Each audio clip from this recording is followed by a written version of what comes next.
চা, এই একটা শব্দের মধ্যেই লুকিয়ে আছে এক অন্যরকম আবেগ। সকালে ঘুম ভাঙানো থেকে শুরু করে বিকেলের আড্ডা, চা যেন আমাদের জীবনের এক অবিচ্ছেদ্য অংশ। আর এই চা যখন প্রিয় কোনো দোকানের হয়, তখন সেটার স্বাদ যেন আরো দ্বিগুণ হয়ে যায়। কিছু কিছু চায়ের দোকানদার তাদের দক্ষতা আর সৃজনশীলতায় চা বানানোকে নিয়ে গেছেন এক নতুন উচ্চতায়। তারা এই সাধারণ চাকে বানিয়েছেন শিল্পের এক অনন্য রূপ। ভাই দুটো স্পেশাল মটকা। জি ভাই।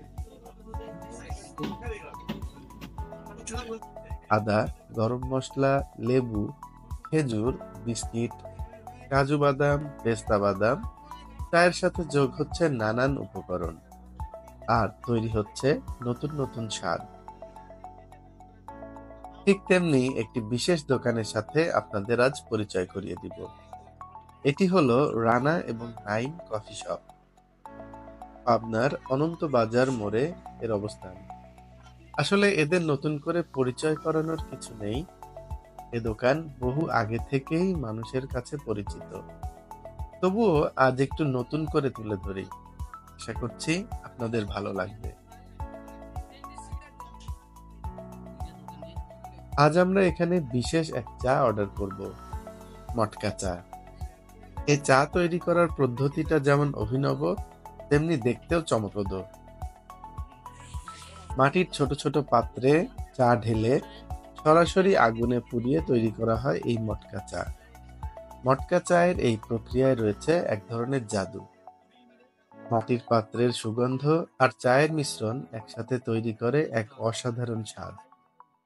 এই প্রক্রিয়া দেখতে যেমন আনন্দদায়ক, তেমনি স্বাদেও এটি অনন্য। চায়ের এই সৃজনশীলতার পেছনে রয়েছে দোকানদারদের নিষ্ঠা আর ভালোবাসা। চা শুধু একটি পানীয় নয়, এটি একটি গল্প, একটি অভিজ্ঞতা।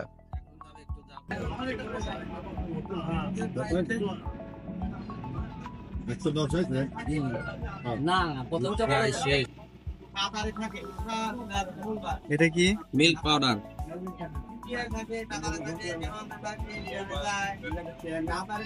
হালকা সুগার। শেষে একটু জাফরান।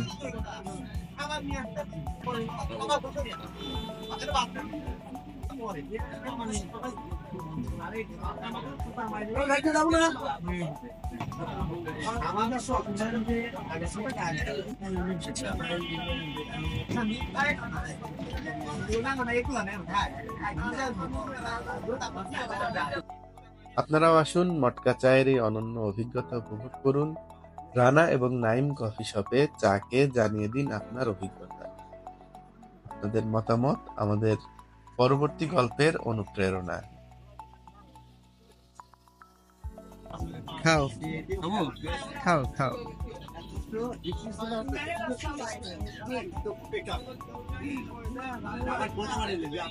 কেমন?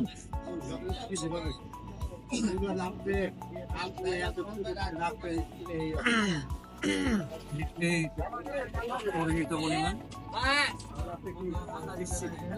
অনেকটা সুন্দর, শর্টটা মোটা ছিল, সে সঙ্গে কাঠবাদাম এবং অন্যান্য যে বাদামগুলো দেওয়া হয়েছে, এগুলোর বেশ একটা ফ্লেভার পাওয়া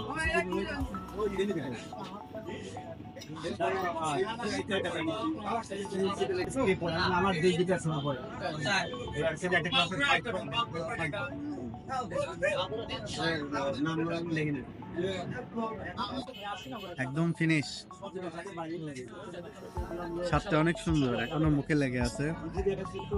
বেশ কিছু কাজু বাদাম, তারপরে কাঠবাদাম।